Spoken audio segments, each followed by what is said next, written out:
ఈ కలియుగంలో అతి కష్టం లేకుండా అతి గొప్ప ఫలితం ఇచ్చే సాధన ఒక్కటే ఉంది, నామస్మరణ.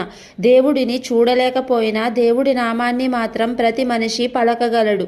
రామనామం, శివనామం, నారాయణ నామం.